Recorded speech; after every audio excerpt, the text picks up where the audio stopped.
Good morning student, this is Priyanka Yadav. Welcome you all. आज हम wireless and mobile communication के topic cellular concept को discuss कर रहे हैं। But before that you have to know about what are the basic drawbacks of the early mobile communication systems.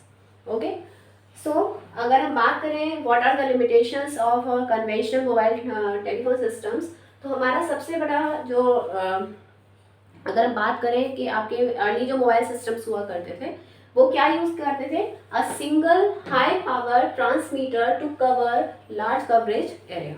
कहने का मतलब ये था कि अप्रोच तो अच्छा था कि एक लार्ज कवर एरिया को आपको कवर करना है तो आप एक हाई पावर ट्रांसमीटर को यूज करें। लेकिन इनिशियल स्टेज पे हमारी कंडीशन ये हुई कि वो बहुत ही limited number of the users को ही सपोर्ट कर पाता था। अगर हम बात करें आपके न्यूयॉर्क सिटीज के या यूएस वगैरह के जो एरियाज थे, जो कंट्रीज की जो साइट्स थी, वहाँ पे अगर यूज करें देखें तो वहाँ पे बहुत ही नियर अबाउट सिर्फ 33 चैनल्स आप यूज़ करते थे for a limited number of the users. Simultaneously अगर हम बात करें सिर्फ 12 जो यूज़र्स थे वो साइमल्टेनियसली आपकी जो कॉल्स को कैरी फॉरवर्ड किया कर पाते थे। ठीक है, तो कंडीशन क्या हुई कि उसकी पहली जो लिमिटेशन थी वो थी आपकी लिमिटेड सर्विस एरिया।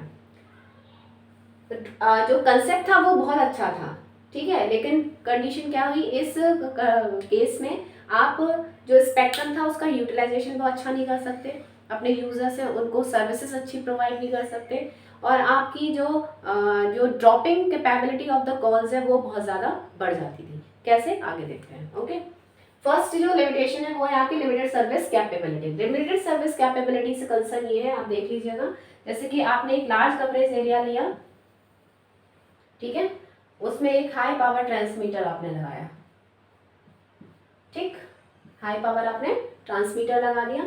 उस हाई पावर ट्रांसमीटर का में आपने एक फ्रीक्वेंसी यूज की, सपोज वो फ्रीक्वेंसी क्या है आपकी F1।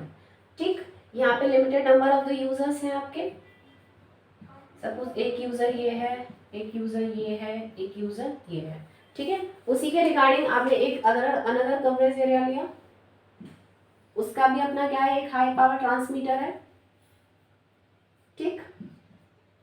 अब क्या कंडीशन है, इसकी फ्रीक्वेंसी क्या है F2।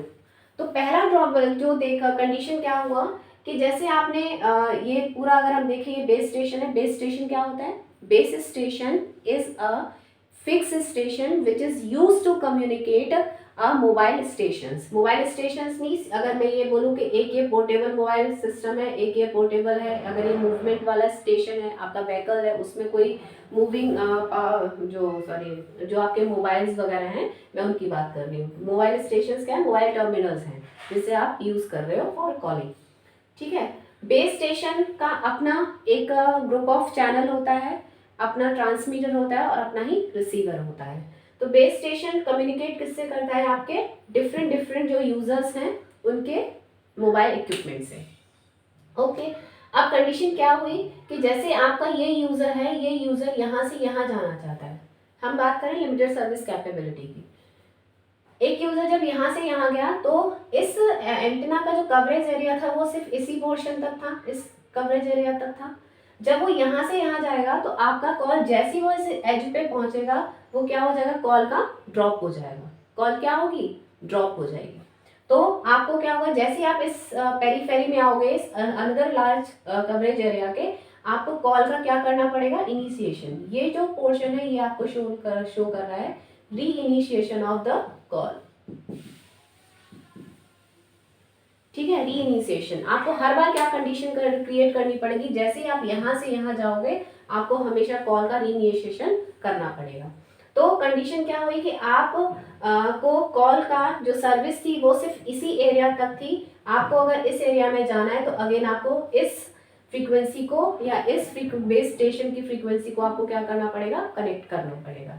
तो ये सर्विस जो थी वो बहुत ही लिमिटेड एरिया के लिए थी, इसलिए ये इसका ड्रॉबैक बन गई, ठीक है।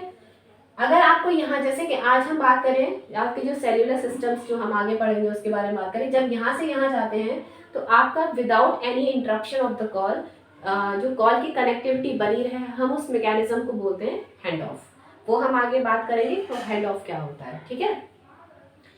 हैंड ऑफ क्या हुआ, एक बार दोबारा देख लीजिए। हैंड ऑफ क्या हुआ, जब आप इस एरिया से इस एरिया में आओगे तो आपका कॉल जो है वो डिस्कनेक्ट नहीं होगा विदाउट एनी इंटरप्शन, आप अपनी कनेक्टिविटी आपकी बनी रहेगी। तो वो जो मैकेनिज्म है कि आप एक एरिया से दूसरे एरिया में जाओगे तो आपका कॉल की डिस्कनेक्टिविटी ना हो, उसे मैकेनिज्म को, उस प्रोसेस को क्या बोलते हैं, हैंड ऑफ। ठीक है, चलिए वो आगे बढ़ेंगे। ये तो हो गई लिमिटेड सर्विस। नेक्स्ट है आपकी पुअर सर्विस परफॉर्मेंस।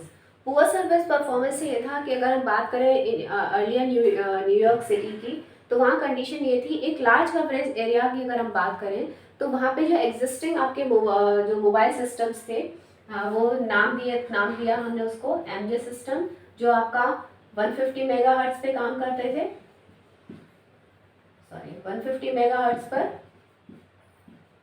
एंड दूसरा सिस्टम था एमके सिस्टम्स, ये आपका काम करता था 450 मेगाहर्ट्ज पर। ठीक है, तो दोनों ही सिस्टम्स की अगर हम बात करें तो आपके दोनों जो सिस्टम्स थे वो सिर्फ आपके 6 चैनल्स को यूज करते थे, वो 6 चैनल्स को क्या करते थे, यूज करते थे,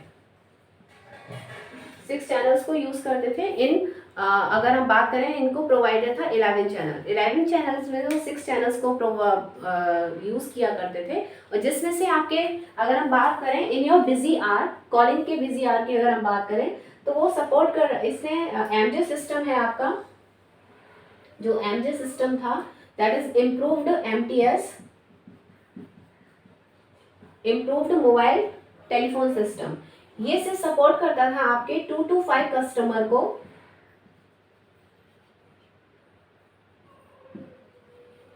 और 1300 जो कस्टमर्स थे वो क्या थे आपके, 1300 जो कस्टमर्स थे वो क्या थे, वेटिंग लिस्ट में थे।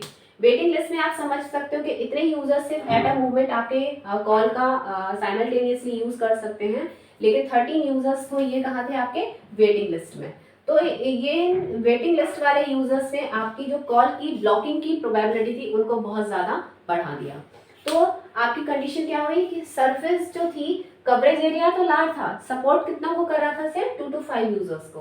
तो आप देख रहे हो कि अगर ये सिर्फ 2 to 5 यूजर्स को, इतना लार्ज कवरेज एरिया हम यूज कर रहे हैं for a high power transmitter, तो आप देख रहे हो कि वो परफॉर्मेंस कितनी पुअर हो गई। क्यों, क्योंकि वो सिर्फ कितने यूजर्स को सर्विस नहीं दे पा रहा है, 1300 यूजर्स को। ठीक है, नेक्स्ट कंडीशन हुई, नेक्स्ट जो है आपका ड्रॉबैक, वो है आपका frequency, inefficient frequency spectrum utilisation.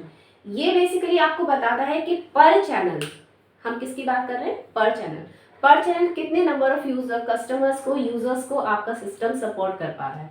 तो अगेन हम देखें कि एग्जिस्टिंग जो आपके एमजे सिस्टम्स थे वो सिर्फ आपको 53 यूजर्स पर चैनल को सपोर्ट कर रहा था।